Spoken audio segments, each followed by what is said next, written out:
we go. What an awesome intro. Hell yeah, man. I found that literally last minute. Maybe, I don't know, like 10 minutes, no, maybe 20 minutes before.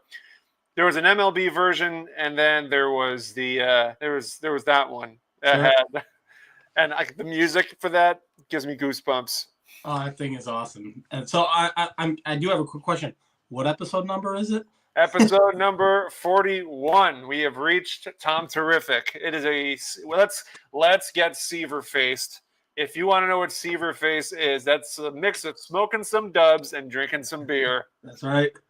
I got the Narragansett Lager, as they say, made on honor, sold on merit. You got the Guinness. I'm working the Guinness. You got the Irish milkshake. Absolutely, love it. I'm supposed to be in the process of trying to lose some weight. I have a little wager going on with another friend that a lot of people know, and that's not going to help me at all. And he's winning right now. So,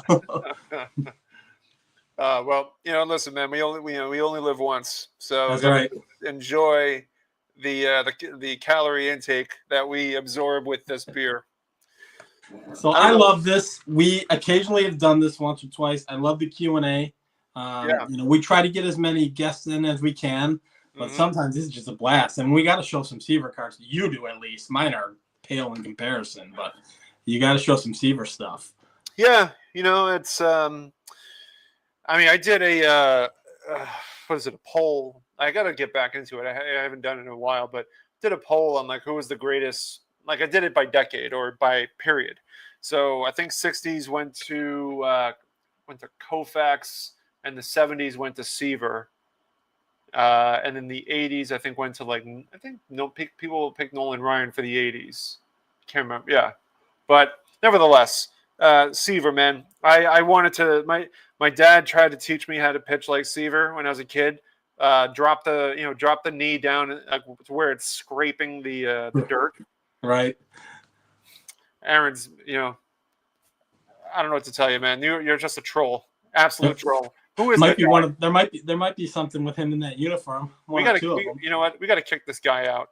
This guy Aaron, he's trouble, man. It's absolute trouble. I'm gonna put him on. I'm gonna put him in timeout. I can do that from here.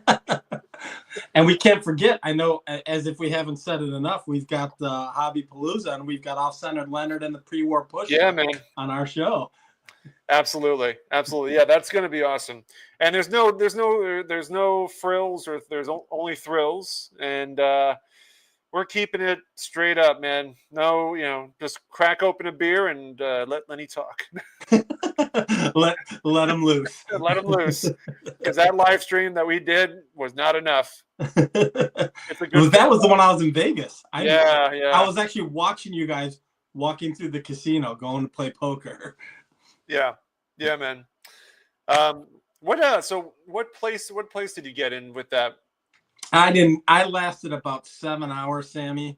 7 or 8 hours, and I had one hand very, very dumb. So there's 5 multiple, for people who aren't familiar with how that thing works, it's the Millionaire Maker. There are 5 fields of day one. So day 1A through D or E.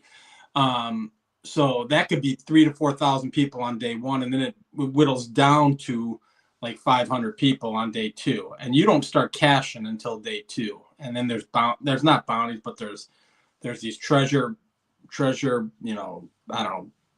troves that you randomly get. But my buddy made it to day 2. He finished 306th, and he got a quote unquote bounty or a treasure trove.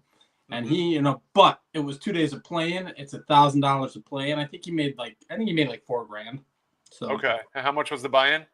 Buy-in was $1,000. So he walked away with 5, so call it 4. But the winner gets $1 million, and then you got a shot if you can get to day 2. There were $2 million treasure troves, or two treasure troves for $1 million each.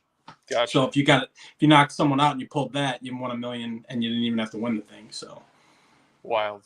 Yeah, I'll be playing it next year, but I might play. I might honestly play a little bit bigger event. We'll see. So I know obviously we're not a poker show, but I have to mention it. I'm sure you've been watching the main event. Of course. And you saw Ms. Rocky go from literally 2 big blinds to winning the entire thing. Went from 3 big blinds to winning it all. He has won the PPC 4 times, which is the Poker Players Championship. It's like the Yeah. biggest, for the pros, it's the biggest event. He's legit. He's not a GTO guy. I don't want to get too crazy into poker. GTO is mathematical. He's not a math guy. No, he's a bet. He's a gambler. He just loves. Yeah, he's a field guy. If you watched the final table on like 10 of his he won like 10 all-ins in a row. And Doug Polk, another poker player, has a podcast. Yep. He broke down the math, and the odds of winning those 10 all-ins in a row is like 10,000 to 1. So somehow he pulled it off. He pulled an ace on the river on the final table when it got down to 4, or before it got down to 4. He was drawn to 3 outs and he hit it. So I mean, that's what you need to have happen to win $10 million. So do you know what he was doing though? Whenever he wanted to raise, he kept doing this. Yeah. Do you know who does that? He doesn't say a word. He's also very expressive and a big, like a fun talker, like a very fun-loving poker player. I'm trying to think. I do know who does it, and he just signals when he's about to raise. He just goes Raisy Daisy kind of deal. Like, who is it? I know Humberto. Yeah. That's right. Oh my God. So you've watched for a while because he's an old player. I know a lot of the poker players. There's a casino about 2 blocks away from the National if you're interested. Oh man, I don't know. I can't risk it. But let's do this, man. Let's do a roll call. Absolutely. We've been chatting our tails off here. Diamond Gems, the Gordy Richardson edition of Cardboard and Cold Ones. David saying, still waiting on the Cardboard and Cold Ones Seaver Dennehy style rookie of Sammy and Jason. Who's going to be Dennehy? I guess. I could be Dennehy. Let's see. Dual auto on is definitely breaking some auction records. I can imagine. Phil Negro fan 35. Dog ate my card collector. I still love that name. Well, Sammy, you talked about it so much. I'm getting ready to pop a top on a Zadie's lager. Oh man, you got some Zadie's? I'm saving that last one that I have for Saturday. Is it regional? It's regional, right, Sammy? It's Baltimore based, and they only sell it in Delaware, Maryland, and DC. Maybe Virginia too. Okay. Jay is here. Ross loves cards. Ruben is here. Let's get into it. As they say in Queens, terrific. Yes, sir. Jay, thanks so much suggesting to hit that like. I remember the music this week in baseball. Tony is here. Looking forward to some Q&A. Absolutely. And if there's not Q&A, then we'll improvise. We always do that anyway. Mike from Jayhawker. Great to pour a cold one and talk cards. This intro. Yeah. Steven, what's up, man? Evening, everyone. Let's see. Oh, my man, Steve. I didn't even know I'd lost him. Yeah. I need to talk to Steve. I haven't talked to him in a while. Man, this music and these videos remind me of what I watched when I was younger. Some of my first exposure to vintage players and highlight reels. This music is better than Rush. No, Ruben. Let's not get nutty. Cheers, everyone. Dave from Peacemaker Cards. Adam Lacey, what's up, buddy? Jay Hawker says, awesome opening. Sammy, why did Seaver go with 41 for his number? Any ideas? I don't know. I'll have to look into that. Sammy with the striped short sleeve button down straight out of the 75s. Thank you. Yeah, I mean, I wish that's not the right colors, but I'll go with it. Cheers with the PBR. Cheers to you. I'm surprised it's not Fireball. Right, no kidding. Jason's not messing around with that Guinness. Good choice. And what was ever left was in the fridge. That's what dog is thinking that you're thinner, man. Yeah, right. Yeah, I look like I'm as big as a house right now. So the goal is by next year Strongsville. And then I'll look different. JT O'Donnell, what's up? Phil is here. Back to that troll. Dog is in the doghouse with that comment. Red Sox legend. Oh, come on, man. He has one card with the Red Sox. Dylan Double D's while he's at work. Hey, guys. Here we go. Rev, Steve's cards. What's up? Dave with Peacemaker cards. I always like Seaver with the Reds. Nah. It's a shame that happened. Mets dropped the ball with that one.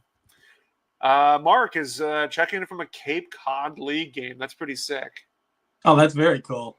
I can imagine drinking some good wheat beer and eating some crabs or clams. Let's see. Hi, good to see you, but you make me sad with that one. The encyclopedia has arrived. Evening baseball card aficionados. I think you are talking to yourself, my friend. Is Stooks going to the National? I would think he is, but he can tell us in the chat if let us know, because I thought he said he wasn't going to make it this year, and I want to talk to him.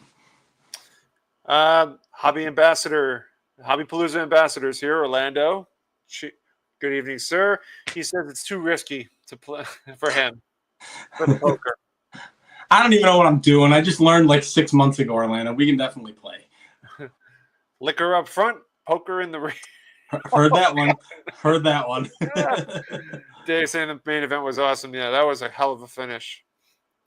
Trevor with Blue Collar Cards. What's up, Trevor? Let's see. He plays poker like I collect cards. Gamblers Anonymous is calling. Yeah, it's but it's, you know what? Yes, I play a lot of poker. I do. I will openly say that. I play a lot.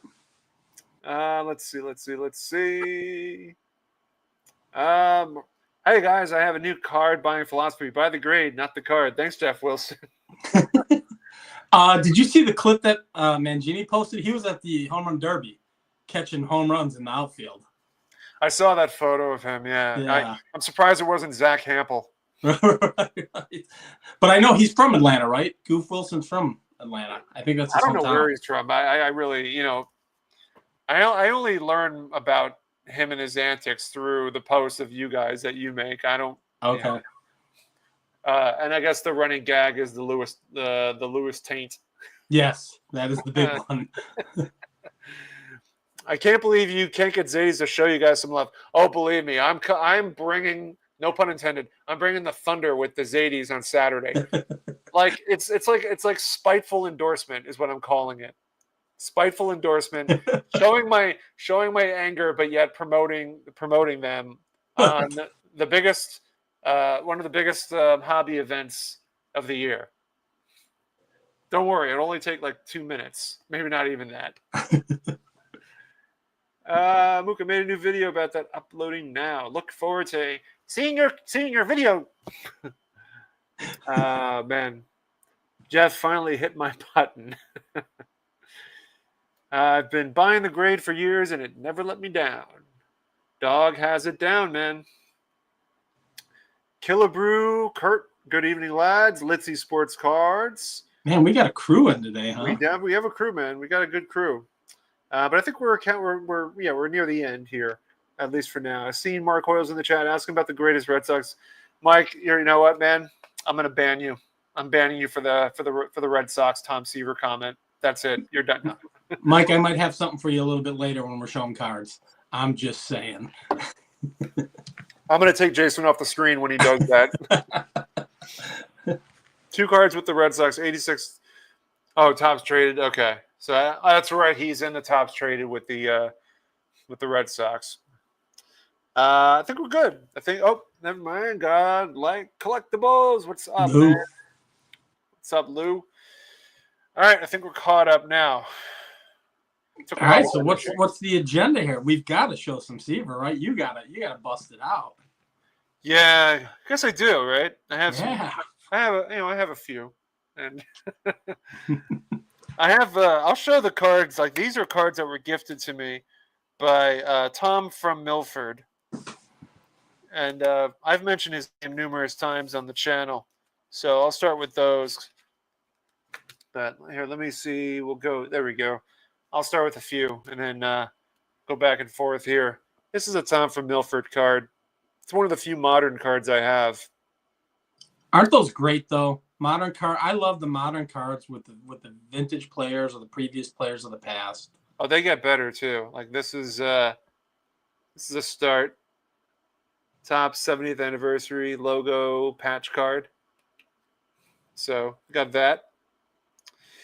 Here's one. This one's pretty cool. 1969 World Series, New York Mets, Tom Seaver patch, commemorative edition. Not bad, right? Is that a Topps product? Yeah. Yeah, this one. Don't. Never mind the price tag. It's 51. It's $51. I forget. I'm trying to see what year this is. Sometime. This one is cool. This one's numbered to 14. Is it the Burgundy set?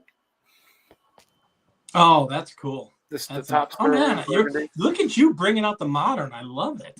Well, listen. I mean, these are gifts from Tom from Milford. I honestly, I probably wouldn't go out and buy this, but these are really, really cool, man. Heck yeah. And yeah, it's pretty cool. Hands on hips, Seaver, showing everybody who's boss, number 41. And the last one, this one's numbered to 1500. This one's the Topps triple threads, or no, triple thread. Yeah, Topps triple threads. There's that follow through, that knee scraping the ground. You don't really see it, but it's there. That's nice. Yeah, it's a good start. Thank you, Tom from Milford. Yeah, those are great gifts. He sometimes makes an appearance, so hopefully maybe he'll, he's mostly someone that lurks, but he does chime in the chat every now and then. And I haven't been back to Milford in God knows how long, but I probably should. Are you doing any shows prior to the National? Are you? No. I actually sent a lot of the stuff I had to Greg Morris. Oh, really? Yeah. Okay. But First time? But they're way behind right now, it seems. Okay. So I've been checking consistently, but they haven't listed anything yet. So give it the old college try. Yeah, no, that's interesting. I know, speaking of vintage on vintage, Steve, I know he did that with a bunch of his stuff, raw, ungraded stuff. He sent a bunch to Greg Morris. Yeah, from what I understand, it'll either work out really well, or it's a kind of like some cards do really well, some cards don't. I mean, that's the impression that I've been left with from some other guys that have done Greg Morris.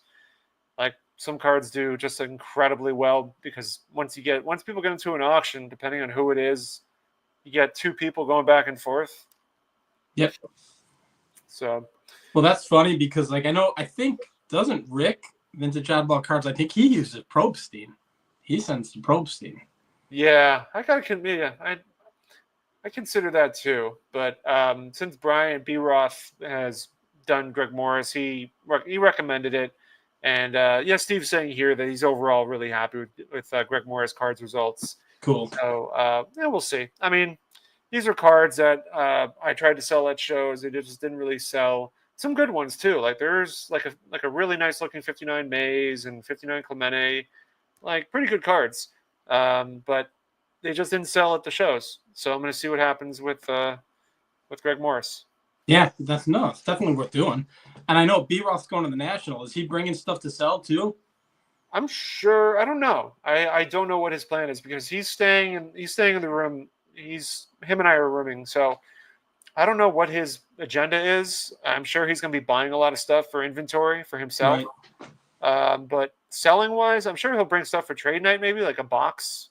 Yeah, that's what he did. That's what he did. I think he probably did like that Strongsville last year and at the National as well. So yeah, well, that's why I asked. I bought a bunch off of him, and that might be my route for this year's National. So I might be going on the cheap for the rest. So I'll ask him. I'll find out. I can text him later. I can text him after we finish and find out for you. Very cool. Very cool. Yeah. Mike Good is saying, Sammy, if I get to the Philly show in the fall, I'll bring you some Zadies. Am I in? You're unbanned, Mike. You're good. No pun intended. You're good. Hey, here you go. Dylan saying he opened the box of those Sterlings back then, got the Pujols box. I don't know enough about the Sterlings. I mean, I guess are they? I mean, modern cards are just a mystery to me. So, are the Sterling cards and they're numbered? So I guess they must be really, really good. I assume. They're nice. They're nice cards. The Sterling is a great set. I've got a lot of the base stuff. There's so much out there, Sammy, and I know. I've said it on my channel several times. A good portion of my modern I get for free. I had a buddy who was breaking, and he had a YouTube channel with another guy, and they would break. And if it wasn't numbered or autographed, they actually call it the Jason box now. So like all of my modern, and I play poker with him, so I see him once a month. He also is the guy who sends my stuff to PSA for me. So when I'll see him like every 2 months, he'll just bring in a box, and here's a Jason box. Yeah. And all the modern that I show on my channel, 99% of it comes from those boxes. That's pretty sweet. Yeah, it's pretty, and it's base, nothing extravagant, but that's all I want. I think I showed like 9 Cal Raleigh rookies in my last video, and those were all from him, just different kinds of different sets, and and I think that's awesome. I love it. So Dylan's filling in some gaps here. He says they came in a wooden box with, I think, 4 cards inside. Okay, so it was one of those bigger, extravagant sets. Yeah, that's what I'm thinking. Like, it's almost like some sort of fine liqueur. Yeah. Well, I get a kick out of it when they come in the briefcases, and then these guys open them up, and it's an average player, and then 6 months later, you see it in a $10 bin somewhere, and someone paid $1,000 for the briefcase. So Dan brings up a good point about the Greg Morris or these auctions. Is that with the new eBay continued bidding? I know we can go down. We can really go down like a rabbit hole with this one. I mean, what's your feling on it? I was just going to ask you. I was unaware. Is eBay doing continued bidding now? Yeah, they're extending their bidding. Has it started? I don't know. I haven't been paying as much attention as far as like time frame when they're doing it, but yeah, they're setting this up. So I guess what is it? Like sniping, I guess, is not going to be a thing, or I don't know what the logistics are. If it's going to be similar to an auction where somebody just places a bid, like let's say the extension is 2 minutes, right? And somebody places a bid, does that extend it further beyond the 2 minutes? Like if you get some bunch of people in a bidding war. Yeah, because then a lot of the auction houses work that way, where it closes as long as you put an initial bid in, but then it can go on as long as people can keep going bid. as long if there's more than one bid. Right. So then the whole idea of sniping goes out the window. Right, which is I've lost plenty on a snipe. Yeah, it happens. But I will tell you this: if that's the case, my personal opinion is if eBay is going to do continuous bidding, then I'll start to go to auction houses, which I haven't dipped my toe in yet, but I'm getting close. So you're not in favor of them extending the bidding? I don't know that I don't know that I like that. Although I don't I can't I guess until I try it, I don't know for certain, because as I just mentioned, I've been sniped a bazillion times. Right. So when you're doing eBay auctions, you're not using like Gixxon or no, Gixxon, and right? I know it's free, and I just haven't it's out of pure laziness. I never got it. I never hooked it up. I'm the same way. Yeah, that's all. It's just strictly because I'm lazy. That's all that is. I'm like, yeah, I'll get another one. So let's see. Greg Morris seems to bring good money, at least on the ones I bought. That's good, man. That's good. Yeah, you get good stuff with them. You guys know I'll bring stuff to trade. So much fun. Yeah, Dan's got some good stuff. Oh yeah, it does. Dylan's going a little further. One specific player per box, random. Who you get? Not fun to open. Okay, so it's not as fun. Matt from Straight Race Cards. What's up, Matt? Good to have you here, buddy. There he is. We need to get him on Cardboard and Cold Ones. I think I reached out to him when he first started his channel. I think we need to get him on. Will he crack a beer? Doesn't matter. Doesn't have to be a beer. I got to lose some weight sooner or later. It'll be water for me soon enough. Let's see. Can we convince him to call that Dan box, Jason? That the Dan box?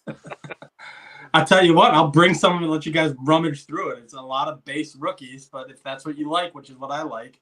I mean, I literally have, I was going through it looking for the Cal Raleighs. His Topps Chrome rookie 2022, I have 9 of them. So, who was it? Cal Raleigh, the guy who just won the Home Run Derby. Yeah, the big dumper. Big dumper, right. So, I had 9 different sets of his rookies and then 9 Topps Chrome rookies. So I'm like, all right. And then, I was going through Junior Caminero. I got a bunch of his stuff and all the young players. I just enjoy. It's how I've got the only one who's rare. I think I only have 2 or 3 Skeens rookies, and they're paper. But I don't care. That's all I want. That's all. I just want a rookie card, and I'm good. That's all that matters. Yeah. Ripping and flipping cards. Howdy, y'all. What's up, man? Dylan, I think the modern high-end or expensive stuff sucks. It does. He's right. He's right. Anthony C. Hello, guys. Hope everyone is having a good summer. I picked up a 1972 Yankees team card. Oh, peachy. That's pretty sweet. PSA Nice. 8. 2-minute increase. Okay, so it looks like it's just a flat 2-minute increase, which if that is the case, then I guess you still could snipe. Right, because then, yeah, that's where I'm. So it's going to, if the snipe wins the bid prior, can you set the snipe for 2 minutes after the fact? Then I don't know. I'm if that prevents sniping, then I'm for it. I'll give it a shot. I think if the bidding just keeps going and there's no and it's not just a one flat extension, then the snipe is on. Snipe is out. No, there's no sniping. Okay. Because you think of it this way: auction ends in 30 seconds. You got all these bids, and then after 30 seconds, then there's an extension beyond that. Which I imagine if they're doing auction rules like auction houses do, the only ones that can go into the extended bidding are the ones that already bid prior.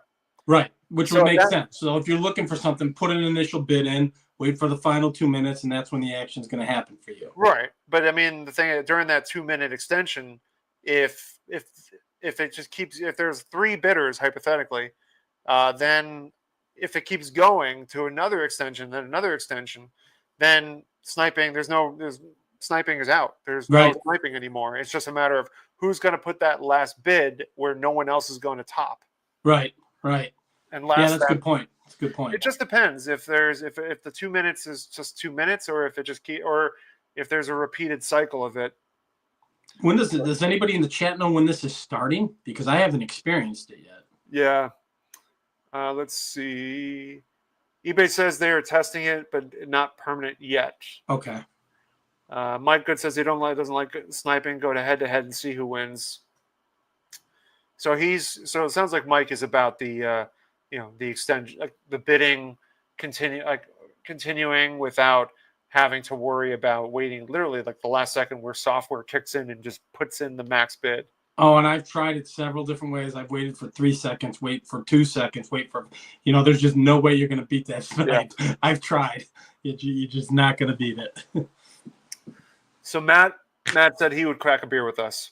All right, perfect. Awesome. Perfect. And you know what? We've never had Orlando on. We've never had Orlando on this show? No, man. We got to get him. We got to get him on as well. What? Really?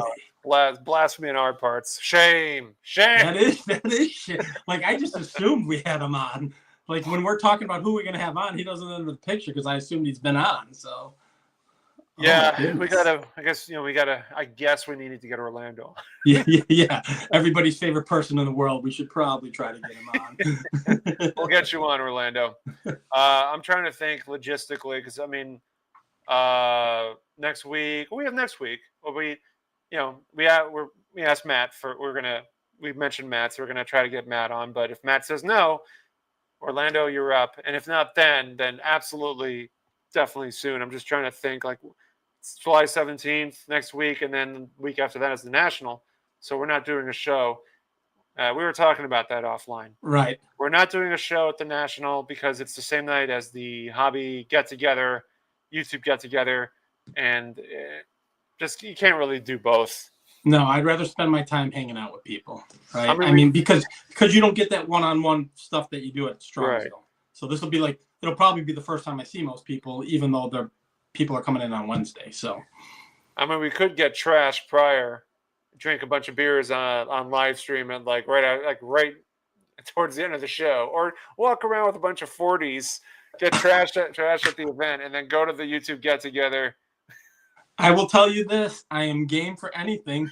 The budget's kind of been spent, so if you want to go, I've got a couple buddies who own some bars about 20 minutes away. We can go hit a bar and go do our thing.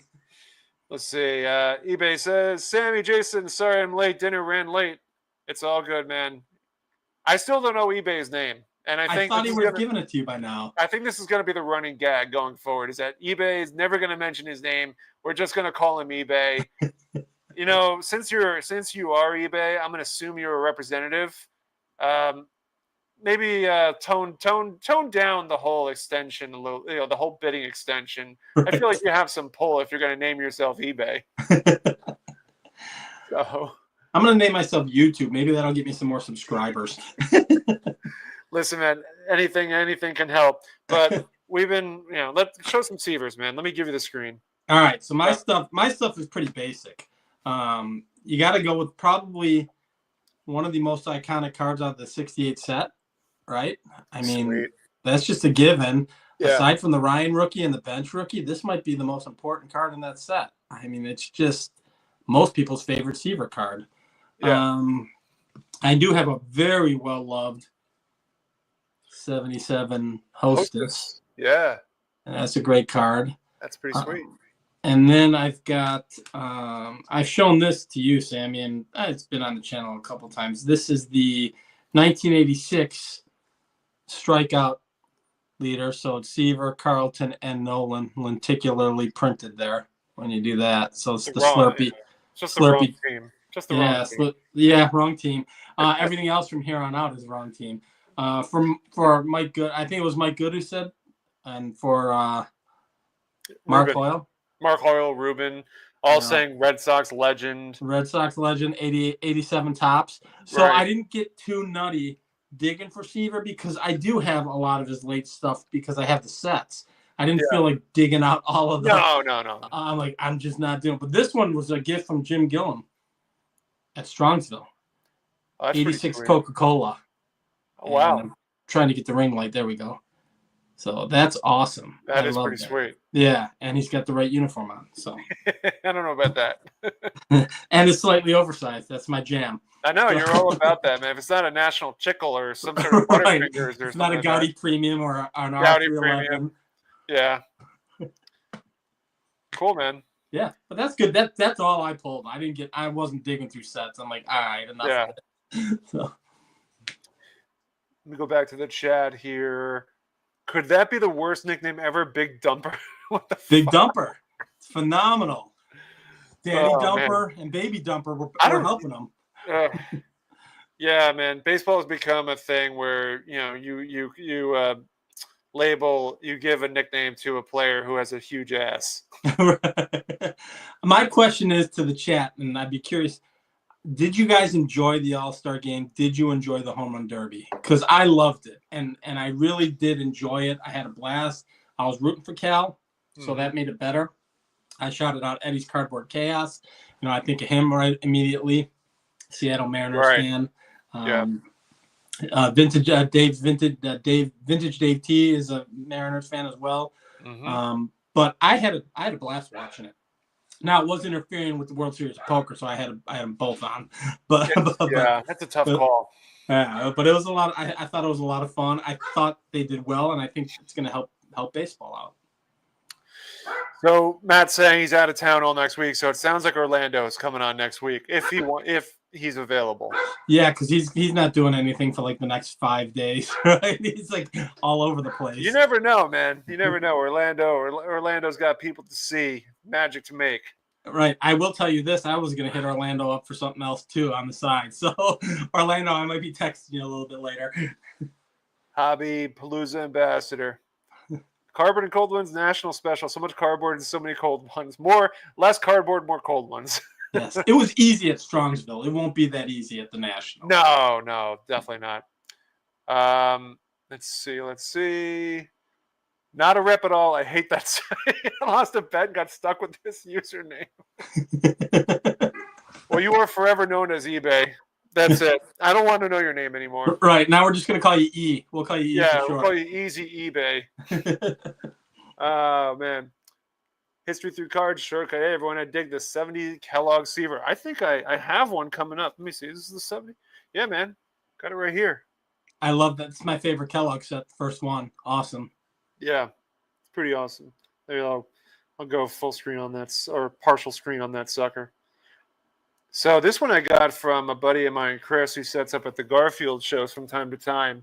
He was actually on, Chasing Cardboard. Oh, he was? Yeah. Really? He was featured on one of the most recent episodes. And he sells like he sells a lot of raw, primarily raw cards. I think he has some graded stuff, but yeah. I'm really digging. I've said it a couple times on my channel. I'm digging the ungraded cards. That's kind of my jam right now. I guess that's yeah, man.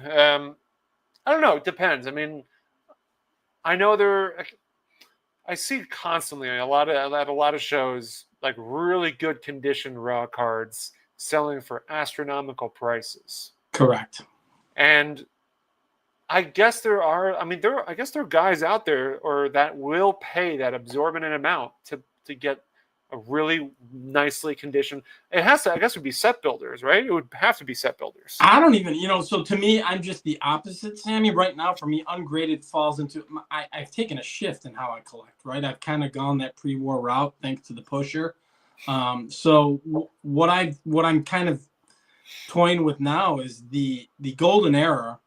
You kind of start to look at it and go, well, that's pretty mass produced, right? So if I can pick up a 59 Duke Schneider for $20 and it might grade a 2 or a 3, then that's my Duke Schneider, and I'm not going to get a grade, and I don't care, and I can go buy more cards. So that gets kind of my approach. If it's more heavily produced, I'll keep it ungraded. And quite honestly, even some of the pre-war that I'm buying, I'm like, I want to keep it ungraded. So total preference.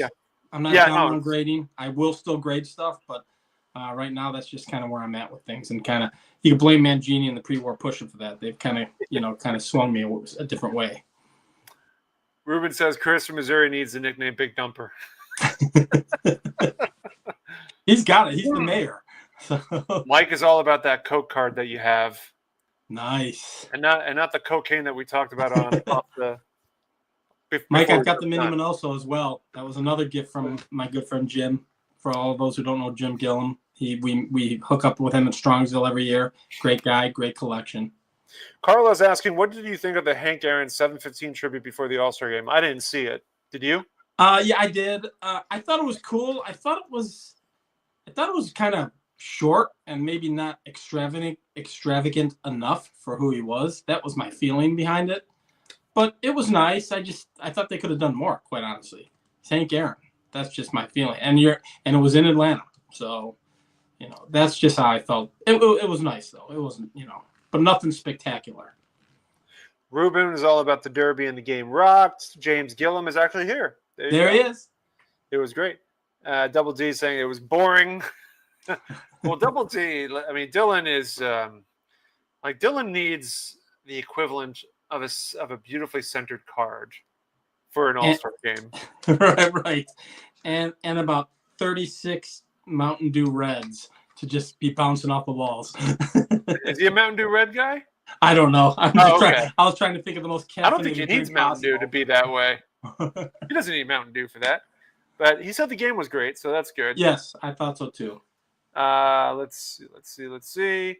You need to bring Orlando on the governor. Is he the governor? I guess he is the governor. He could be the president of Hobbytown. Oh wait, no, Mangini is. Mangini is, and that's my bad. But Orlando, I think Orlando can be. You can go from being an ambassador to governor if he wants. We have a mayor, mayor of Strongsville. Yep. Oh, let's see. Oh, Garrett's here. Evening, fellas. See you both at the National. Yeah, man. That's another guy. That's another guy who's probably going to have some magic with him. So he's somebody that you'll want to talk to, or any one of us here. I always call Garrett the future of our hobby because of how young he is and what he's been doing for the past couple of years in terms of building up a crazy massive inventory. And he just released a video today showcasing more of his magic. So I've been watching his Instagram clips. Crazy stuff. Yeah, he's doing a lot, man. He's doing a lot. Let's see. I'm catching up on the chat, so yeah, no worries. Just a lot of exchanges back and forth. Aren't you always taking a risk? Expensive raw. I don't see many people measuring cards to see if they are trimmed. I mean, okay, so my experiences at card shows on both sides of the table is I've never seen anybody come in with a ruler right. or a tape measure. Right. Yeah, I don't know. The second part of that is true. I definitely don't see people checking, but you have to also accept the fact that a lot of people that are buying really pricey raw cards are buying it from people that they've bought from before, and so they know that there's a trust, an established trust and relationship there, to know that, okay, I'm buying from this guy, and it's a build-up thing. So if you're paying $1,000 for a raw card, that's not the first. I can't imagine that's the first time that you're buying from that dealer. And if it is, then it's a rare occurrence. Would you purchase $1,000 raw card, Sammy? No. Okay. I don't believe so. I've purchased, so for inventory purposes, I've purchased a collection of stuff, like a lot. Right. Like for about $700-800, but these the person that I bought it from, I've purchased from before, and so I know the stuff he's selling is legit. Sure. But for your personal connection, if there was a 4-digit card out there and it was beautiful and ungraded, you would not purchase it. Well, no, because for me, I mean, how I collect. I like buying regional stuff. I like buying stuff that has low pop, and right. It's first off, it's difficult to find raw. Generally, a lot of the stuff that I find is graded. So I'll show another Seaver that kind of demonstrates this, and this will kind of give it some good understanding here. Yeah. This is the 1972 Venezuelan stamp Seaver.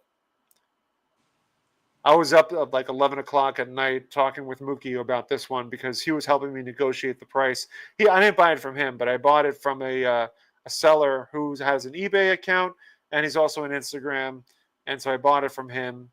And but this is the kind of stuff that I like to buy, and finding these cards raw is, it's very difficult. Sure. Very, very difficult.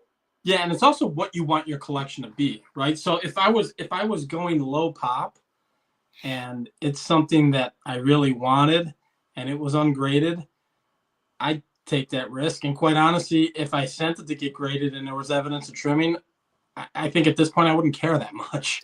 Like I really wouldn't care that much. It depends. I'll tell you this, and you know this, the 29 Cash and Ruth I bought was ungraded. And you bought that from who, though? Well, the original deal came through Howard Chasser. So you bought it from Howard? He kind of bought it. Yeah, someone bought it, and then I paid him. Aaron helped me with that deal. Hold on. So somebody bought it from Howard. Aaron bought it from Howard. I bought it from Aaron. Okay. I mean, that's yeah. There's all right. So let's talk about this a little further. There's variables here. So it's not just a card. If you're going to pay a lot of money for a raw card, one of the variables has to be trust and established. Correct. And so first off, Howard Chasser has been in the business for a long time, and so when he's buying stuff to put in his display case, he's a very careful person. So I know he's going to be very careful about what he's buying in for his display case. And then when Aaron buys it, we both know Aaron very well. We've gotten to know Aaron very well. So that's another variable, is that, you're buying it from a trusted collector that we've gotten to know very well. Right. You're not buying it from an eBay seller that has 0 reviews. Yeah, I mean, the long short of it was to condense that even more. Basically, Aaron bought it knowing that he was going to sell it to me. So. Did he make a profit? No, not a dime. Really? So he sold it for face value, I guess? And and I actually offered it, and he wouldn't take it. So what a good friend. Right. I mean, there's a story. I'll explain. Him and I have been talking about this forever. I'm like, we've never really told the full story, so I have to tell the full story with him. But yeah, it was. But I bought it, and to that point, again, I know we're talking about bigger dealers, trusted dealers. Yeah. At Strongsville, Chapel had a 1915 Cracker Jack Ray Schultz. Looked like it had an eraser mark on it. And then he had the Oxford confectionaries. He had like 3 of them. And I love the image of the Oxford confectionaries. I'm like, that thing is cool. And he had 3 of them. I picked the best one, what I thought was the best one. And he looked at me and he said, this is going to come back authentic. And I said, I don't really care. And I said, I don't care. This is what I want. And this is from Bill? That was from Chapel at Strongville. I can just hear him saying that. He's like, it's probably going to come back in A. I'm like, yeah, I know. No, it's probably going to come back authentic. Right. And you could tell, if you're familiar with the Oxford confectionery, you could see that it was short. And I'm like, I don't care. I want it. And I spent the $15 and it came back authentic, evidence of trimming, and I freaking love the thing. It's perfect for me. That's awesome. Yeah, man. I mean, it doesn't, that's the greatest thing. It doesn't take much, Right. So, it doesn't have to be this top-notch, beautiful display of a card. It can be, right. It can be a respectable-looking, just a great-looking image, and it hits all the check boxes for you, and that's what makes it unique for everybody. And that's what I love about Vennies, because there are people out there who won't buy Vennies, because I have a friend who doesn't really like Vennies. He's like, I just don't think they're not very clean. They're beat up. And I'm like, yeah, but now you're talking about scarcity versus, the standard tops, and they're cool. I'm like, they're cool. So if you get one in a 1 and it's got the back all tore up in the back, but the front looks good, that's right up my alley. That's John 3D80's kid does a really, he explains this very well in his videos when he's showing cards. He said, a little bit of back damage, that's perfect for my collection. And I feel the same way. That's perfect for me. Saves me a couple $100. I'm good with it. Exactly. Just catching up with the chat here. So people are coming up with names for Orlando. Lord of the Hobby. A Boston fan, I think calling him Mr. Ambassador works well. Oh man, Jake has a question. I'm gonna wait for it. eBay says I'm the future to many of us. I mean, I appreciate that, but I mean, as far as age gap, I mean, Garrett is like 22 or 23, I guess. He's 22. He's the same age as my youngest daughter. I'm about to turn 39. So I mean, yeah, I guess I can, I'll classify myself as still young. You're a young buck. In the grand scheme of things, I'm still young. I think once you hit 40, things start taking a turn. But I have another year. My birthday is actually landing right as we leave the National. Okay. So 39, insignificant, means absolutely nothing. It's just a garbage number. So is it the day that you're leaving to go back home? It's all right. I'll just say it's August 4th. All right. Well, then we might have to go out and have dinner or something. We'll see, man. Yeah, we'll see if we can. Yeah, because I'm leaving Sunday. That's August 3rd. So okay. Buy me a 40. Yeah, I'll buy you a couple. How about that? History Through Cards saying, Sammy, did you mention Dan McKee would be at the National? He's been around since the 60s and probably a really great interview. Yeah, Dan McKee, I actually have I bought one thing from Dan McKee off his eBay store. It's the Christy Mathewson, what is it called? I'm trying to remember the shaving company, the Durham Duplex Razor. Oh, yeah. Right. Shaving card, which only has one card. That's the only one graded. I bought that from him a while back. But I've seen him. Yeah, I saw him at last year's National. I don't know if I filmed this table because for me to do like a video, to do a part 2 to that vintage dealer video I did recently or yesterday, yep, I'd have to get recorded footage to kind of highlight it. And I can't remember if I got his table. But if not, I'll see him this year. I know he sets up and he has good stuff. Let's see. Orlando says I purchased. All right, so Orlando's a good example here, but this is. With this example, he bought the Hires root beer with the tab raw, graded it SGC 5. Fantastic return. This is a unique situation. This is not something that can be easily faked. And people, you would see right through it because of the shaping of the card. Right. So how are you gonna trim it with the tab, right? It'd be very difficult to trim it. Yeah, you really can't. So so that, to me, that's another variable. It's a circumstance. It's all circumstance. It's also if you find something like that where the shape of the card is so unique, what are the chances that it's going to come back counterfeit? Or I guess it's possible, but I mean, you're I know you. I mean, this is your field, is like, paper and card stocks and such, and I can't imagine something like that where it's a die cut. So you could fake it, but how difficult, because the set is so scarce with tab, it would probably cost you more to fake it than to actually get any of them to get passed through anyone who knows anything about the set to actually make any money off of it. It's not viable, right? It'd be much easier to fake a 1980 Ricky Henderson rookie card. And you can do it in mass quantity and make money off of it quickly before anybody notices. Or the '86 Flair Jordan, right? We all know that thing's been faked a bazillion times. Oh, of course. Yeah. So Stuke's saying that he compares raw cards to a card that's already graded instead of bringing a ruler. It's actually not a bad idea. There are times where if I'm looking at a card of a particular set, and they've got a couple of them, I'll put them on top of each other and go, all right, are they the same? Let's see. Oh, Scott, continuing. I rarely buy cards already graded unless it's an old London coin or has a great price. So I guess, so Scott, he rarely buys cards already graded. So he primarily buys a lot of raw cards. But I know Scott, Scott likes collecting a lot of that unique stuff too. Yeah. So I forget the name of the set. There's a card that he showed a while back that really was just a beautiful looking set. It was, but it's Minnesota based, and it's like meats or beer. It's like a beer or meats company or something like that. I'm sure me mentioning these things, he'll come up with it in the chat. I do know that there's Lake to Lake, but that's a Milwaukee. That was a Milwaukee issue. Maybe it is Milwaukee. It might be Minnesota. I can't remember. He'll chime in. James Gilman says dream cards need love too. That's right, baby. I'm on that camp, James.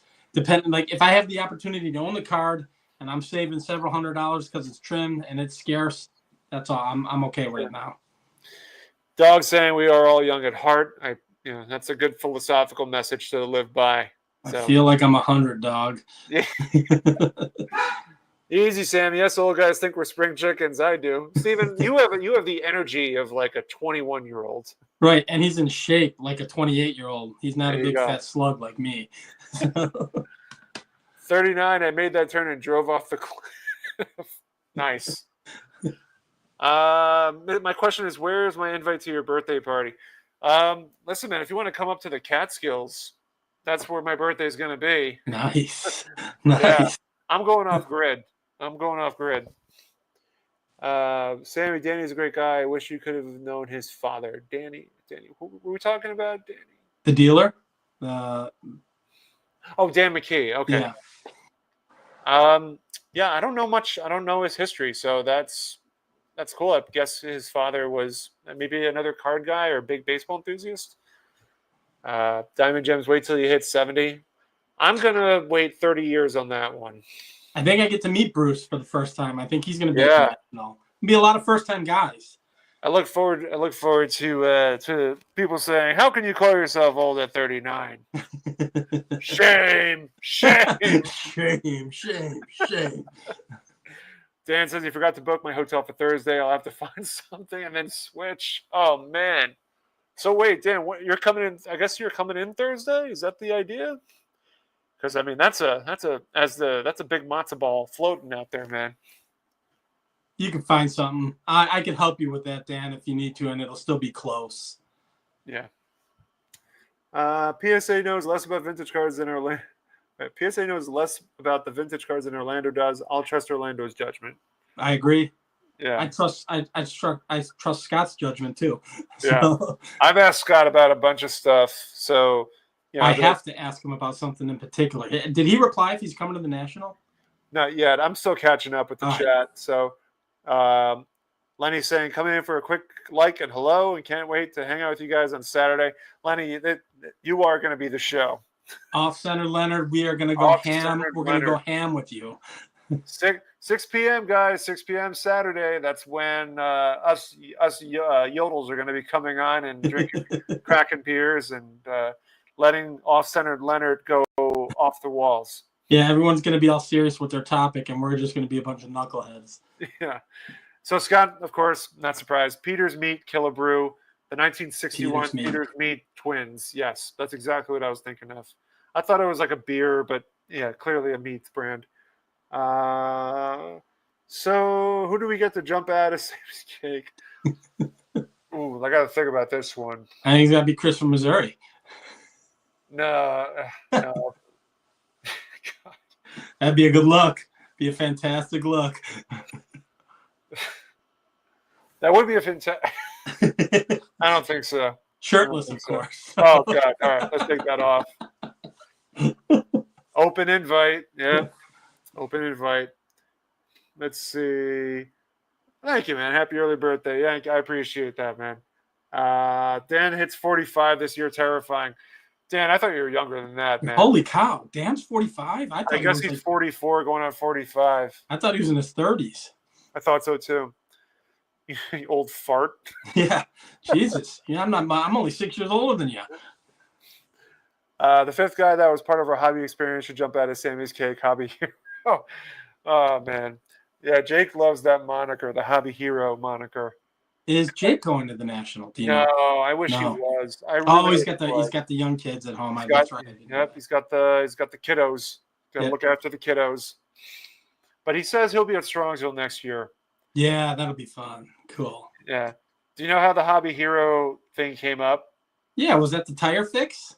No. This was I don't know how many stories are circulated. It was simple. I mean, Jake jokingly makes a big deal out of it, but I appreciate it. I appreciate the exuberance there. He has a pickup truck, and so he was driving around, and we were you remember the Cleveland National? It was just getting into the show or driving in was off that ramp. Yep. Was always tough. Yep. So it was beautifully sunny out, and then all of a sudden a cloud came and started pouring, and Jake had his 6,000 count box in the back with no cover. Oh. No, I mean the box was covered, but no cover on the pickup. Right, no cab, like it was just the bed. Yeah, so I jumped out, and it's not like Jake could just stop the truck. He had to keep going. So I jumped on the back, and I grabbed it, and then I jumped back into the back seat, and I put it between Dom and myself. That is a heroic move. That is very heroic. Yeah, like 6-7 miles per hour. Save the cardboard. I was pulling my best Tom Cruise Mission Impossible impersonation. Right. So there you have it. Okay, so he still has to book only for Thursday, so just for one night. Okay. We'll see. Scott, how are you feeling? Are you going to the National? All right, so Orlando's reiterating the question. Hopefully we can get an answer. Sir, what is it? I don't know if that's meant to be Charles or how would you pronounce that? Shars? Chairs. Chairs. Chairs. Share. How about no? Shares McDaniel. What's up, Shares? Good to have you here, buddy. Mike Petty, number 1. Is Mike Petty here? Pino Man. I haven't seen Petty in the. No. I will be seeing him at the National, though, definitely. Dylan is hitting 45 in September. He's another guy who looks like he's in his 30s. Yeah, I know. It's the surfing. Right. It's that Hawaiian. That healthy lifestyle, that healthy, relaxed lifestyle. Yeah, man. Cher says he's 41. Seems like the chat is all close in age. Yeah, I guess fairly. I think it's pretty widespread. I think I'm on the older side of the chat, probably. I don't know, man. I mean, there's, I look at the analytics sometimes. I don't look at it a lot, but when I do look at the analytics, I see who my demographic is, and primarily it's mostly people like 55 and older. So basically, you're like a Rush concert: 55 and older, no women. Yeah, and potential hip replacements. Right. Okay, so we got an answer. Scott won't be making the National. Oh yeah, I'm sorry to hear, Scott. I hope you're feeling better, man. Yes. Getting used to the pain, the meds still. Yeah, I mean I hope you're able to make it next year, or to Strongsville, or to the National. But we'll be missing you, man. I'm gonna make it up to him for our show at some point in time, because he's not terribly far from my summer home. couple hours away. So let's see. All right, here's a youngster. Someone younger than me. Jake says he hits 35 in April. Yeah, that's young. Dom hit 20 this summer. Oh, Dom is not. He's not 20. No, I think Dom is my oldest daughter's age. I think Dom is 25. Yeah. Yeah. What's up, everybody? Hope you're doing well. You are still young, Jason. Steven's yeah, he's giving you flowers. Well, he's the other one. We were talking age. We went out for a drink after a show, and I thought he was my age. And he's older than me, and he actually just recently retired. So congrats on that, brother. I'm so happy. Oh, congrats. Yeah. He can chill and relax and do more SGC card reveal videos. That's what he's dope. I mean, he just got back from vacation, but prior to that, he was diving more into flipping cards, and that's where the Greg Morris thing came into play, and he's moving and shaking now. So let's see. Yeah. So he says he has a daughter close to my age. Oh man, let's see. Jake saying Dom can't legally join the show. It's why he's not here. You know, I had a buddy of mine once. I don't know why this reminded me of this. I had a buddy of mine once when I was a touring musician years and years ago. I had a friend of mine come with us to help us as a roadie, so he'd help us like set up the equipment and everything. Sure. And so we were in Virginia.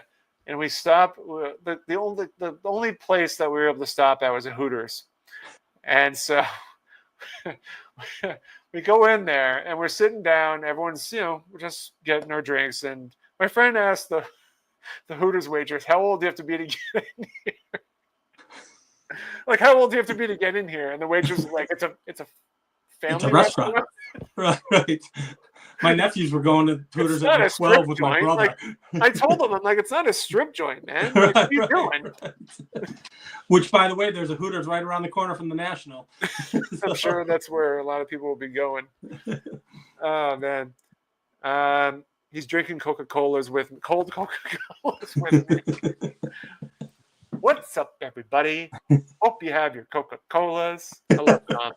I don't think he'll mind if I'm impersonating him. Oh, you can dig on Dom. He digs on Ray Schulk, so I have to dig on Dom every now and then. History through cards. I just turned 48 and have been in vintage. Wow, and no break at all. That's 36 years of just straight up collecting, man. That's the wish that I think we all had. Yep, that means he's got a fantastic collection. I'm sure he does. Sammy, you and I are the same age, just about. I turned 40 immediately before next Strongsville. The big 4-0. Not that I really know much about it yet, because I still got a year, but I hear it's a magic age. It ain't nothing. It's the same thing as 39. Bullshit. It's all bullshit. Yeah. Orlando, you're all young guys. I aspire to be in the shape that Orlando's in. I've told him this. I think I've told him in conversation. I said, you're in better shape than me and look better than me, and you're closer to my dad's age than me. So I think the secret is here's the secret to Orlando: doing live streams and taking miles walks. Yes, walks for miles. Yeah, you got to just keep moving. Keep moving. Keep talking. You're burning calories by the walking and talking. That's right. Exactly right. That's the way. I discovered the trick. Steve will say he'll grade at anything. Steve will grade anything. Steve is a grader, that's for certain. He's got overlaps of SGC reveals just waiting in the wind. There's a whole queue there's cards that we don't even know about yet. But he's gone. He retired and went, and then he kind of did the card thing. If you saw what he picked up at Strongsville, he just went ham. I saw it. Yeah, he picked up the Hank Aaron, right? The 54 Hank Aaron. Yeah. Picked up the Sandy Koufax 55. Yep. And there's one more. And then just recently picked up the 53 Satchel Paige. So wow. and he's an aesthetics guy. His cards look fantastic. They look good. I hope the retirement money is not being consumed here. I imagine it must not. I think he's doing well. Flipping and he kind of dabbled in that, and he's doing well. So, Steven, are you bringing stuff for the trade night? I imagine you must be. I think him and they might not be there. I think him and John are only doing. Going? I think they're doing the national, but I think it's only Thursday, Friday. I don't know if he's doing Saturday. Yeah.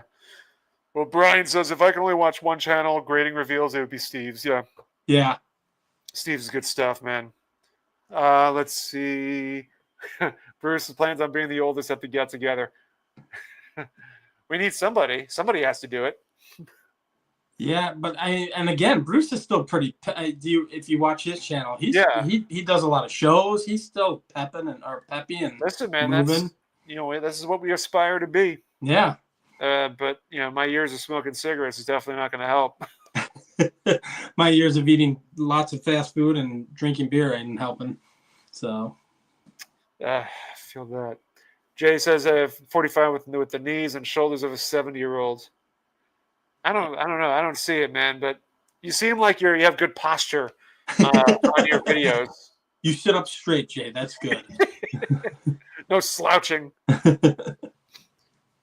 Jason has sent Dom another 60 Fleer Ray Shock in his birthday package. Nice. Oh, you know what? You got to, on the side, you guys got to tell me when his birthday is. I'll send him a treasure trove of Ray Shaw cards.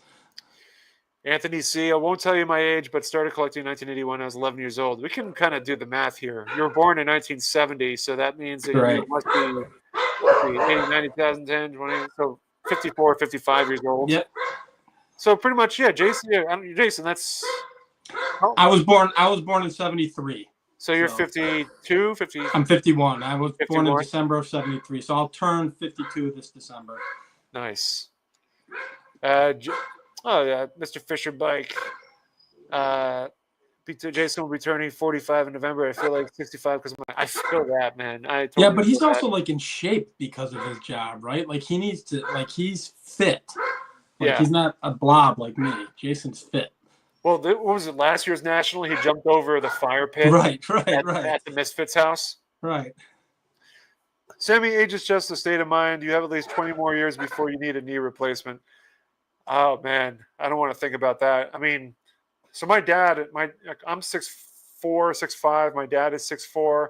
My dad had a hernia.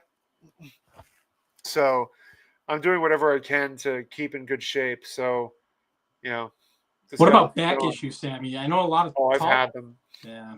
But a lot of the workouts I'm doing now has been stabilizing it, keeping it in shape. The only time I really suffer not suffer, but the only time I ever kind of feel a pinch, like a small pinch, is when I'm sitting down. Like when I get up from this live stream, I will feel that slight pinch, but it'll go away immediately. Right. Mine is because I'm fat.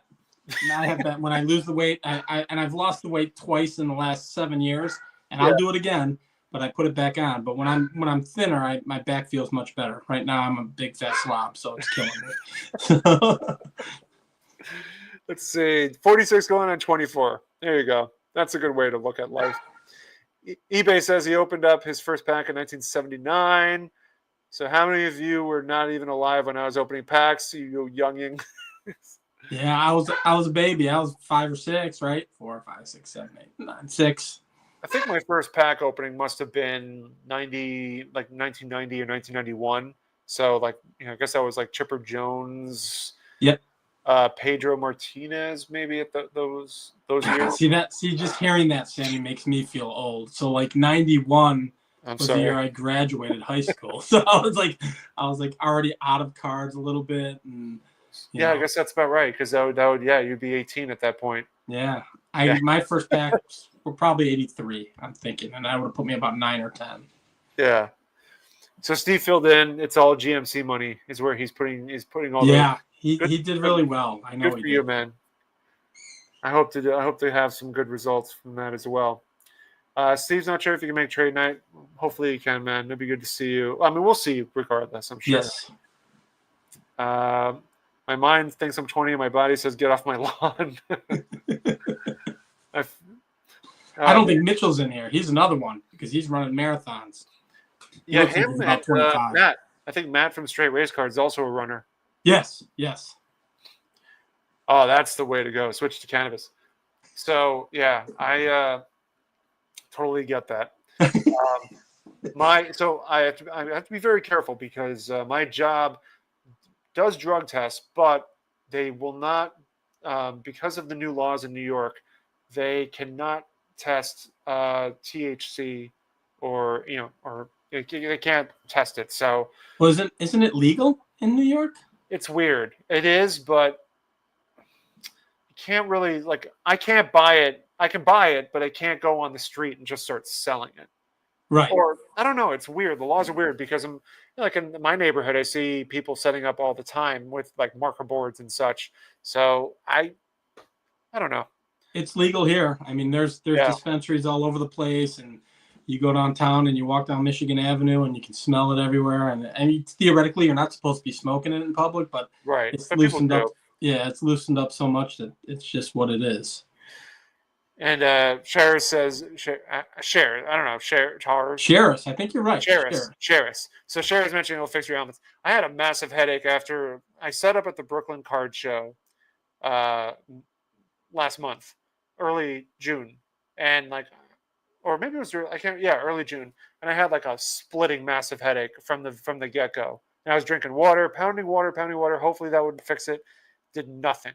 And then I got home. My wife gave me one of those gummies. Yeah, right. It was very low dosage. I just wanted. I wasn't looking for a thrill. I was just looking for just to get relaxed, and it worked wonders.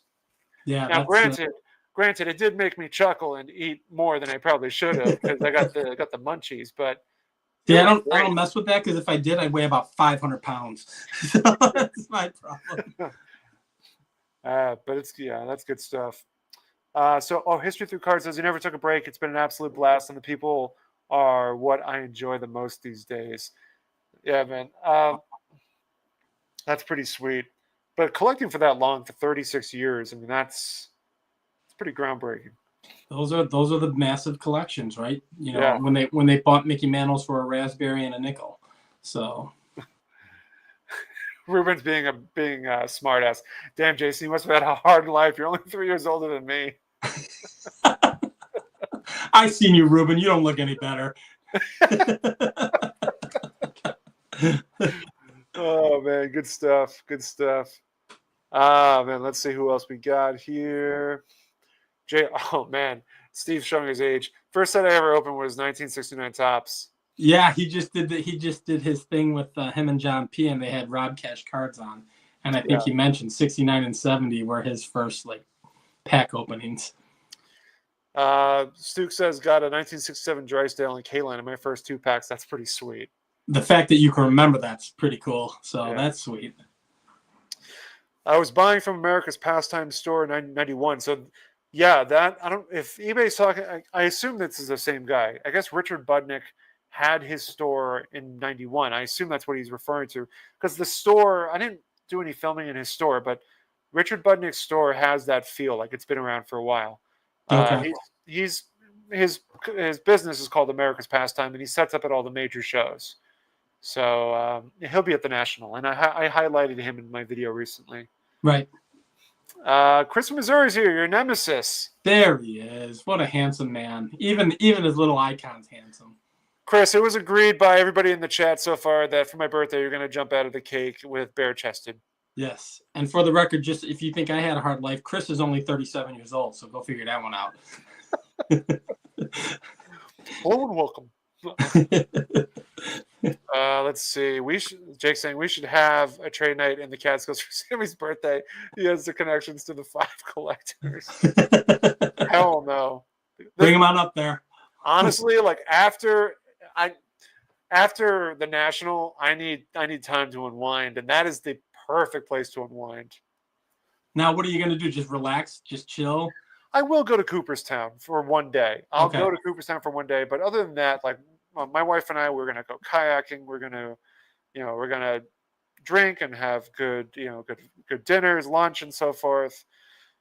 Driving in the Catskills is an awesome thing because there's no traffic ever. That's cool. Knock on wood. I say that now. Because you're an outdoorsman. You birdwatch, you hike, you do all that stuff, right? Okay. I haven't hiked in a while. Bird watching, I do. I do bird watching while we're kayaking because I love seeing the bird, the fowl that love to dive bomb in the water. So we recently we kayaked this past weekend. We saw a giant bald eagle flying over. Yeah, I don't want to. I'm gonna nerd out, so I'll just say that it's awesome. Oh no, that's just I think that we're gonna nerd out. We're talking baseball cards on a live. Yeah, but going from baseball cards to bird watching is gonna doesn't have that feel. Let's see. I'm so old. I was Babe Ruth's T-ball coach. I mean, that just shows longevity and that you've aged very well. Right, exactly. Let's see what we got. So Boston fan, it's illegal in New York from licensed dispensary. So that's the key thing, is licensed. Yes. I do pick tranquilizers. Is there a reference? I'm trying to go back through the chat to see where this reference is. I'm going from where Chris says hello, guys. I do pig tranquilizers. And then I'm looking in between to see if anything was mentioned to Chris about anything. And I just got a bunch of hi, Chris, but there's no back and forth conversation to where this led to him doing pig tranquilizers. He's just opening up and being honest. Fair enough. Oh man, Chris, you're a treasure, my friend. And he's not going. Chris, are you going? No, he has to go. Really? No, I heard he wasn't going. Chris, reply in the chat if you're going. I don't think he's going to the National this year. Wow, that's a shock. I thought that was a no-go. Now, I know he's kind of flip-flopping back and forth, so I don't know what the final consensus was. Yeah, we'll see. First pack was 82. How many of you still remember the smell of freshly opened pack of cards, 30, 40? I mean, this is Jason's territory, so I imagine that you were, I mean. I do. I only remember it now because I opened the packs now, and they, but that's different. Yeah, he's not going. See, that bums me out. I always have fun with Chris, so that does bum me out. That's a shame. Yeah, jumping through. It's not the same without the mayor. Let's see. I'm just going back on the chat. We got a lively chat here tonight, which is great. Oh yeah. Canada, you can buy it in the liquor stores. That's pretty sweet. Really? Wow. Let's see. If you took care of your 81 Fleer, you could still smell the gum on those cards. Okay, so it's pronounced like Charles without the L. Chars. Or Chars. Well, Charles. There you go. I think we got it now. I think we're getting there, making progress. We can read. So, okay, this is helpful. 92% of headaches are due to dehydration. Mix a pack of Alimenti with water and you'll be good. Your body needs the salt. Good to know. I really, these are things that I need to know. So I will definitely do that. Thank you. Gotta run. You guys have such a great show. Thanks for the good times. Awesome, man. Glad you can come by, Anthony. Thanks for jumping on, Anthony. eBay, but he's in Fairlawn now. He was in Richfield then. Yeah, so we are talking about the same Richard Budnick. Okay. Let's see. Will it be awkward with the three of us on the Catskills? Should I bring Tom? I mean, listen, man. I will get I'll accept the challenge. If you can come to the Catskills, I'm just not going to tell you where I am. Right? No, it's hunt for Sammy. If you can come find me, but I'll tell you this much, man. The vastness of the Catskills is pretty widespread. So good luck. I'll tell you what. I will be in Cooperstown on that Tuesday, or Wednesday, but I'm not going to tell you what time frame it is. You're just going to have to stand in front of the Baseball Hall of Fame all day. Is it right after the National? You're doing all this, Sammy? So yeah, I come back on the 3rd and we leave on the 4th. Oh, nice. For an entire week. Yeah. That's all. Well, you did that last year, didn't you? Too. I do it. Yeah. So last year, my wife and I went down to the Outer Banks in North Carolina. Yep. But we're not doing that this year. So this year we're just having a chill. Yeah, Catskills. Kayak is so relaxing. It is, man. Oh, I just regret that this past weekend I forgot to bring beer with me. That's not good. No. That's like fishing and not bringing beer. That's impossible. Like that's the first thing that goes on the boat for me. I'm like, all right, get the beer. Dog says he draws the line at bird watching. Yeah, that's why I didn't go any further. Pig tranquilizers, relief, snoring. So I've been told. Oh, okay. Like, all right. Now I understand the context. I guess he's talking about like instead of taking smoking weed or taking a gummy, he takes pig tranquilizers. I mean that probably shoots him to the moon. Oh, that's awesome. Seaver the PH is going to the national now. Yeah. Oh, he wasn't initially? I think he was trying to logistically figure it out because I mean coming from Canada to the States, trying to do currency exchange and the whole 9 yards and hotels. It adds up. It's not like Strongsville where the hotel is like a very inexpensive compared. I really truly believe for our community, the small community that we are, Strongsville has put a giant dent into people going to the national, and I think it's going to continue. Yeah. I've even told my wife, I said, it's 3 years in a row here. By year 2, I'll be there maybe 2 days. I don't need to go there 5 days. I just, I don't. So, and I can go home. So it's easy for me. So. Oh, it's perfect for you. Boston fan, how about this one?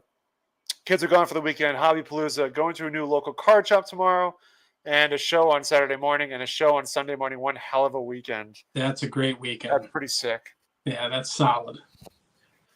Yeah, I'm doing Garfield on Sunday. Hobbypalooza, our show Saturday, and then I'm doing the producer shift that Saturday night. And Friday, yeah. But I mean, I can't compare. That's a hell of a weekend. I actually have a show about 5 blocks from my house this weekend, but it's typically modern and Pokemon. So I'll probably go just to go, but I probably won't buy anything. Just find what Mookie calls a wounded buffalo. Is that modern person with one vintage card? Or like a modern person with vintage cards, and then you buy it for like a crazy good deal. Yep, I've done it. That's how I got my 56P Reese. I think I paid $30 for it ungraded. I just love the randomness of the term. Wounded buffalo. Wounded buffalo. Oh man. Can you imagine Sammy Damajake in one of those bubble? Oh my god. Yeah, man. Let's not go there. Let's definitely not go there. Because I know, like, imagine for a second that it was a hot tub environment and we're sitting in there. Those two yodels are just going to talk about who should be in the Hall of Fame, and I'm just going to die a slow death. That's where the gummies would need to kick in, Sam. We would have to get you some. The edibles have to kick in at that point. I remember when Sammy came to North Carolina but didn't come visit me. I don't know. I actually don't know where Jake where he is geographically in North Carolina. I don't know in comparison to the Outer Banks too, right? I mean, that's I don't know. He might be central in the central part of it, or near near the Smokies. I don't know. I believe he is. I know he's not that far from Drew, right? Drew is in Georgia, I think. Yeah, but Drew is right at the edge there. Gotcha. That's why they go to a lot of the shows together. Yeah, and my in-laws live in North Carolina. Yeah. They moved from Illinois. They live in Pinehurst, so. Nice. eBay says bird watching is not the same in this PC era. The birds do like being whistled. Nice. I can't make the national, but have plans for Strongsville. Yeah. And Steve agrees with you about Strongsville. Yeah. I will be at Garfield on Sunday. Yes. I don't know. Chances are I won't buy anything, but who knows? We'll see. Chris has to be in the champagne glass like the old Poconos commercial. Oh, man, nice. Instead of popping out of the cake, he just kind of serves up in the giant champagne glass. Yeah. We finally caught up with the chat. Oh, hold on. Jake came in. I'm from Franklin, North Carolina, the Great Smoky Mountains. Oh, so he's close to the Smokies. Yeah. I live in Stanley, North Carolina now, which is about 30 minutes outside of Charlotte, a.k.a. not close to the Outer Banks. Right.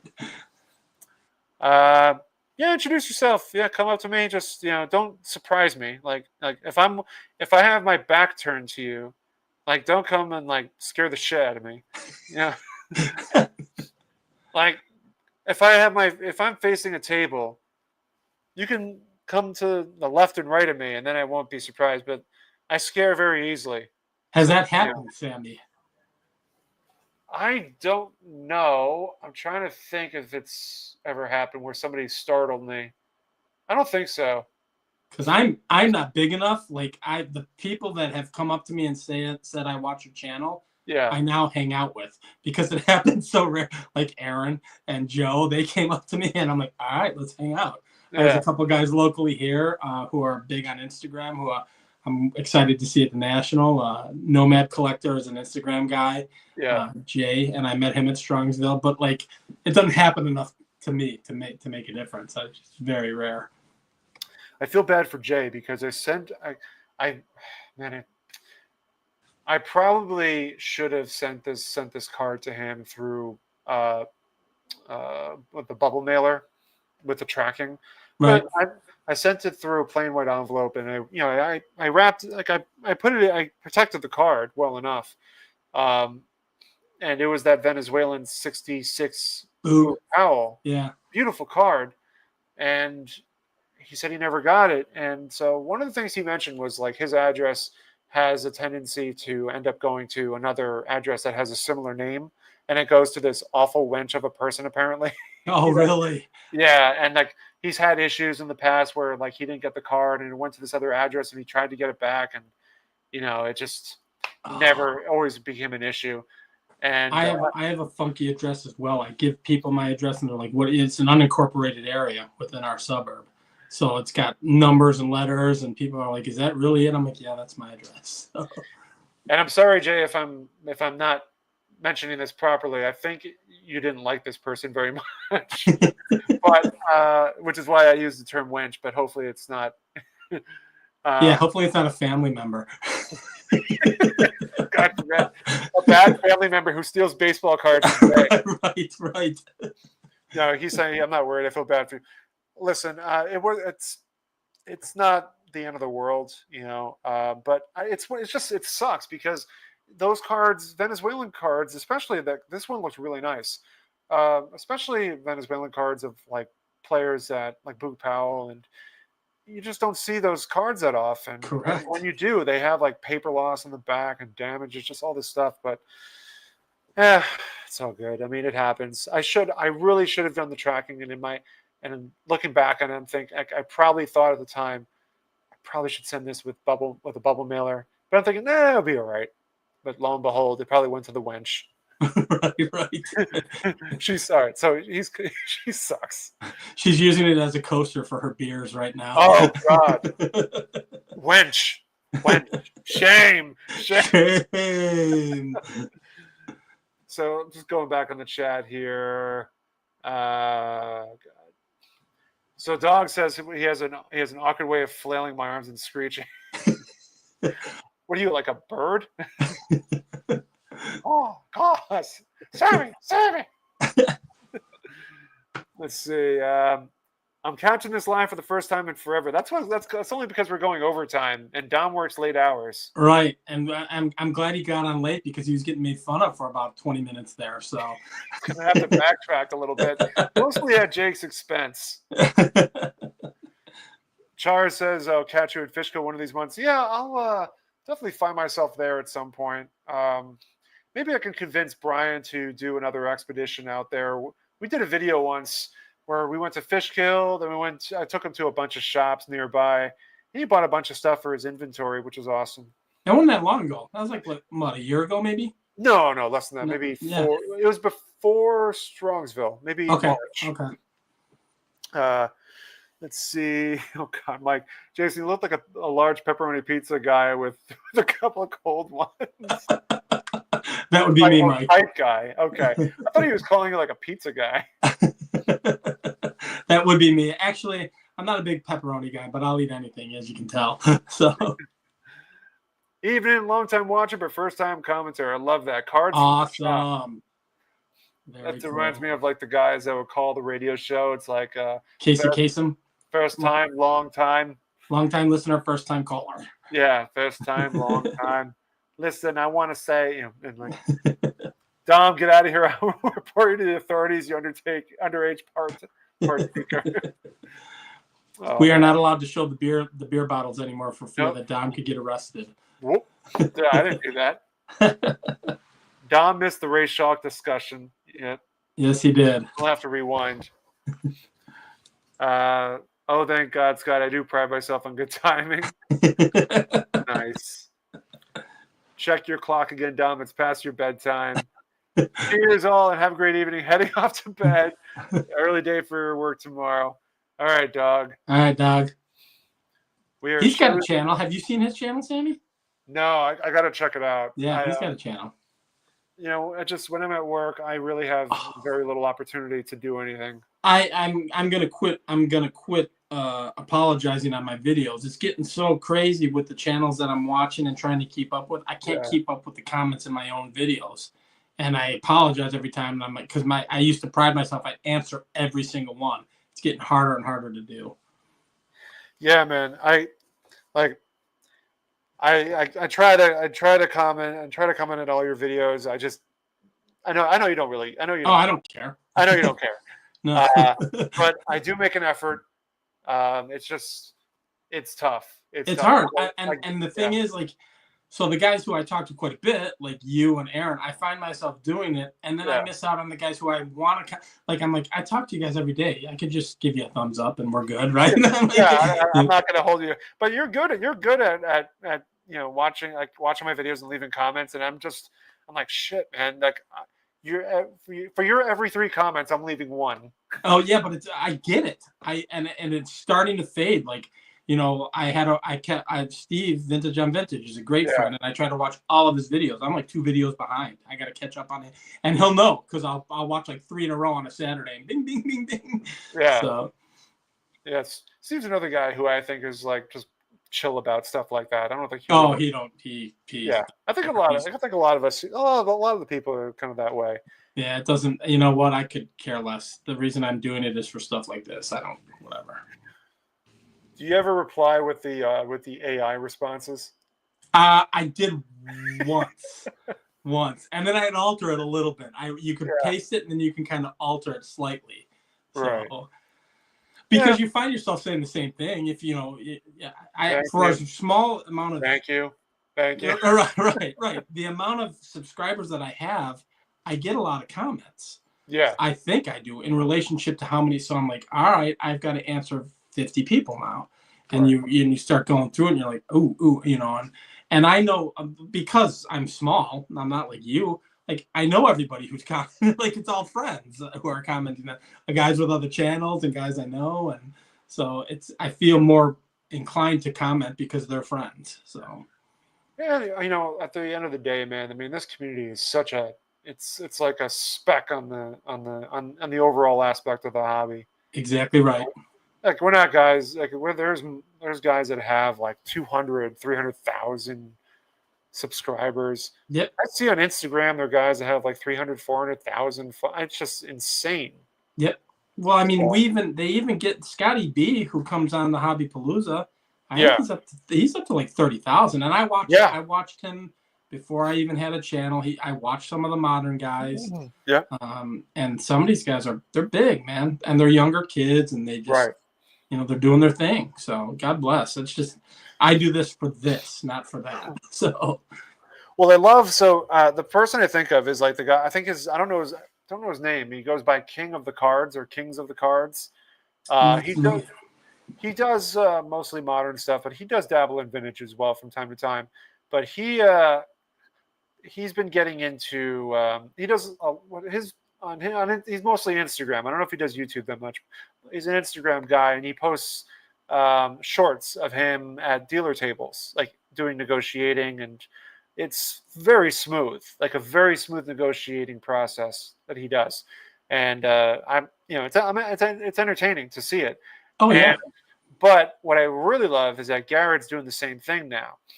And Garrett is like, you want to talk about somebody who has the nonchalance of negotiating, it's him. Yeah, he makes it sound so. He's like, I was watching the video he released today, and he's like, I want to be, I want to be somewhere like, like 300 for this, 200 for this, and but it's in a hobby that where negotiating can be so uncomfortable. He does it so it's so seamless for him. Yep. Yep. And a And lot of people struggle with. I do not. I just I'm not good. I don't struggle with it because if I want the card, I know what I want to pay, and that's it. If there are dealers, and we this is a topic for another time, who might mark their or put their prices on the cards, and it's so high I won't even tender an offer. I'm like, nah, Right. It's not gonna happen. Right. So let me see. I'm going back to the chat here, just kind of seeing what people are saying. Dom does a great job on because I'm Carlos. Yeah. If you ever watch Chris and Carlos, I think you should go for at least 4 hours. Yeah. Carlos is I think he's going to do a marathon. I think he'll outdo himself on Friday. I think the longest that I've ever been on was maybe 2. We're about to break that. We're about to break that record.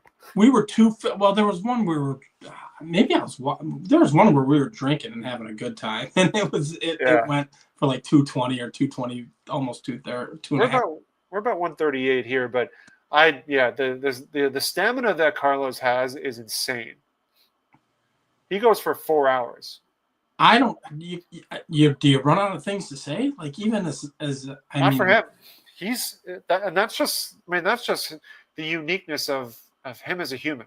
Is that he has the gift of gab, and he's able to keep people engaged.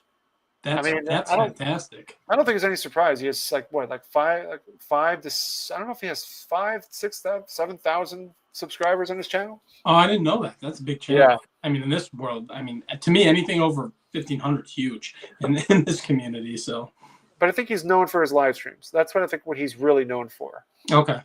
But he'll be on Friday going overtime for sure. Yeah, that's the last show, right? Yeah, he's controlling it, so he can go as long as he wants. Oh, that's cool. Yeah. Let's see. I keep a lot of videos in my watch later list. That's what but I hate watching them when I'm not in the mood, I guess, to comment, I guess is what he meant, or the mind to comment. Slows me way down. Yeah, I hear that. Sometimes, just watching the videos is perfect. And I think the most important thing, if you're not going to comment, is at least like the video, because that definitely helps the algorithm for the view. The first thing I do on everybody's channel, even before I start watching it, I hit the button. And Brian is famous for that. Hodges. Yes. He mentions it every time. Working lots doesn't leave me, for much time for watching and commenting, and not much time for making videos. Yeah, I feel that. Life is life. You got to do it. This is supposed to be fun, everybody. That's what I tell everyone. It's supposed to be fun. If it's not fun, don't do it. eBay, how did you not know that Jason has a channel? I mean, you got to know this, man. You've been with us for at least weeks now. eBay, what did you just think I was a fat Ed McMahon sitting next to Sammy and not doing nothing? Oh man, who's the guy with Conan O'Brien? Andy Richter. Andy Richter. Yeah. I'm the fat Andy Richter, just jumping on. Hey, Sammy, how's it going? No, Jason has a channel, and I'm glad that you found it. And awesome. More backlog videos to watch. Thanks, eBay. I appreciate it, my friend. I'm only teasing. I like to joke. We are definitely family here, Orlando, and Orlando is at the center of it all. He is. And it's different because I think, now it's getting all sappy and stuff. But when I had first started my channel, there were new channels coming in, but not at the rate that they are now. Yeah. So I feel like I caught the tail end I got in right before the mad rush. That's kind of how I look at it. So Orlando and you were probably the most crucial in helping me start my channel. And it was just a conversation. It was a 10-minute conversation with you. You're like, just do it. Dylan saying that AI replies are a game changer, which implies that he does it for all of them. Right. Well, he's got a lot. He's big too. They do a great job of answering how I would answer without my emojis. That's fair. I agree. Yeah. That's fair. So, all right. So King of Cards does have a YouTube following. I just remember, I think he's in my my Instagram algorithm. And when I go to his Instagram page, it's like over 300,000 people. So I'm gonna have to check it out. I'm not familiar. I'm gonna check it out. It's he's got a great following. I want to see Garrett and Double D negotiate live. That's like That's another odd couple right there. That's like the tortoise and the hare, right? You've got the laid, chill, slow, and then the bouncing off the walls. Exactly. I'm shocked so many people don't mind having their transactions filmed. I would not want my transactions filmed for the world to see. Everybody's different. It is what it is. I think it's different for Garrett because Garrett does it for a living. He sells. He buys to sell. So I think he does it because people are curious. People want to know what things are going for. Now, granted, Garrett's buying at a lower rate because it's not going to make any sense for him to buy 100% at comps. Doesn't make sense that he'll buy it. No, it's impossible. So he buys in bulk to kind of increase the margin. So. But yeah, no, everybody's different. I think he does it for education reasons, for people to see. I think it's entertaining. Yep. I mean, and even going to a show, I've only done a couple. You do them all the time, Sammy. Right. Filming a video at a show, that can kind of, the first time I did it, I was really uncomfortable doing it, asking the dealers if it's okay. And, now it's like a little bit more second nature. And because my budget is so fixed and kind of already spent for the national, I may be doing a lot of filming. I'm like, shoot, I could do this for the channel then. It's probably the way to go. I mean, as far as filming for the first time on tables, yeah. If you don't know the dealer, it's nerve-wracking. It's still nerve-wracking for me. But I've gotten to know so many dealers at this point that it becomes less of a concern because I know these dealers so well. But the national is different. The national, it's kind of not expected, but I guess it sort of is. But I've never had an issue with filming tables at the national. I've had it once. I've had it a couple times at different shows where people were very defensive about it, which it's completely respectable. Nowadays, when I go to a table, what I do, if I'm not familiar with the dealer, I'll usually give them one of a card. Right. Say, hey, I run a YouTube channel. I do a lot of shows where I film dealers' display cases. I'd be happy to take your business card. And what I can do is when I put my video out, which gets about 1,000-2,000 people watching, I'll promote you, and it's a win-win because it's free pub. It's free pub.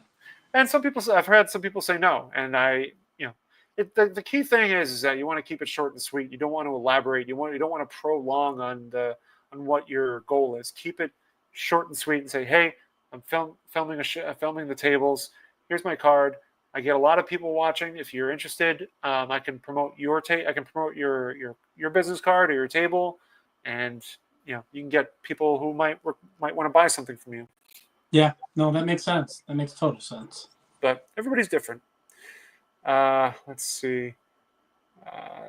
Thanks. I'll pick the last two up next month from Stan. I guess Dave was having a conversation somewhere in the chat.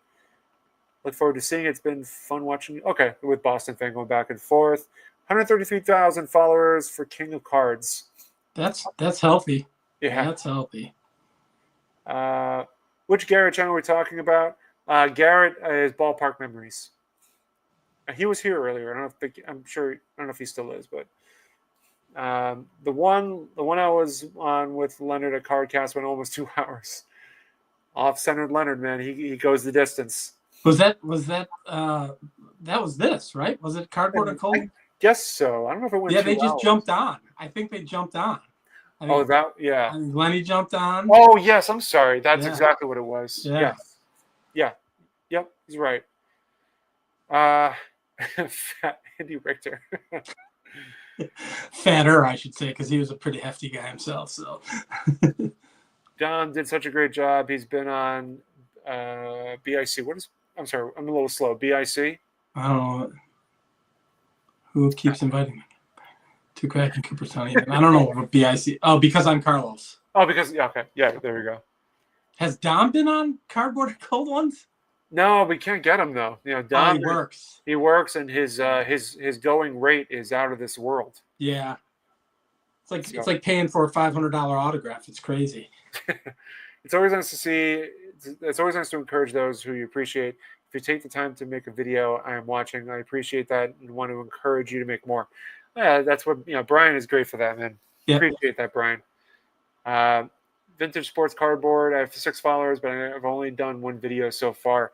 All right, man. Well, we gotta get the word out there. Yeah. What the heck? Keep going, man. Well, I'll definitely take a look, and I'll see if I can make a post and push it out there for you. Yeah, when we're done, I'll subscribe. All right. Orlando's the fastest subscriber in the world. Yeah, he is. For a dealer, it's a free ad. If I was a dealer, I would love YouTubers filming. As a customer, it's different. No, of course. I don't record people's a customer's dealing unless I know them. Right. I don't know if I want the world knowing what I'm buying and how much I'm spending. Perfectly respectable. Yeah. I'll tell you what, I think some of the dealers really appreciate it. I think they've embraced the small community. I think Howard's one of them. I think Chapel appreciates it. I mean, everybody talks up, Chapel and Ash, and Stan's another one. The big dealers, JD, Dan McKee. Who's the one from Iowa? Tim Payne. Payne as well. Yeah. So apparently, Vintage Sports Cardboard is now at 16. So you got 10 more, man. I'm gonna jump on after this and sub. Yeah. All right, man. I think we should. We didn't really show my new Seaver cards, but I think that's okay. That's all right. I think we were up to almost 60 people watching at one point in time. So yeah, we had close to about that. But I think I think we hit that plateau. I guess we'll figure out Orlando's situation if you can do next Thursday. I can't imagine why not. But that's right. And Orlando, I might be calling you about another show too. So. All right, guys. So Saturday, 6 p.m., we're going to be on Hobby Palooza, Cardboard and Cold Ones with Off-Centered Leonard and Aaron Value Vintage Cards. The pre-war pusher. Pre-war pusher, man. But thank you guys so much for hanging out. Appreciate you guys hanging out with us for the entire time. So we'll see you Saturday. Hobby Palooza starts Friday, so make sure you're there. And we'll see you guys then. Take care. Thanks, everybody.